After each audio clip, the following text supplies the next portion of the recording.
Hello friends, আজকে একটা ঢেঁকি শাকের ভাজি বানাবো। আপনারা পুরো ভিডিওটা দেখবেন। নর্মালি বাচ্চারা ঢেঁকি শাক খেতে চায় না। ঢেঁকি শাকের মধ্যে অনেক প্রোটিন থাকে, ভিটামিন থাকে। ঠিক এইভাবে বানালে অনেক বাচ্চারা খেয়ে ফেলে, তো অনেক বড় মানুষও পছন্দ করে না। তো এইভাবে বানালে খাওয়া যায়, ভীষণ ভালোই লাগে। অনেকে ভাববেন যে এটা কি একটা দেখানোর জিনিস নাকি, এটা কি তো আমরা খাই এরকমই রান্না করে, কিন্তু ব্যাপারটা সেরকম না। আমি রান্না করলাম তো ভাবলাম আপনাদের সঙ্গে একটু শেয়ার করি কিছু। আজকে আপনার সঙ্গে আমার ব্যক্তিত্ব কিছু গল্প আপনার সঙ্গে শেয়ার করব।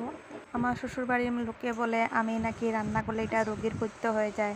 সত্যি কি তাই হয়ে যায় নাকি এরকম রান্না করলে? তো ছোটোবেলা থেকে মা বাবা নেই, আর সেরকম রান্না বাড়াও শিখতে পারিনি। যাটুকু বানাই সবটুকু আমি নিজের থেকে বানাই।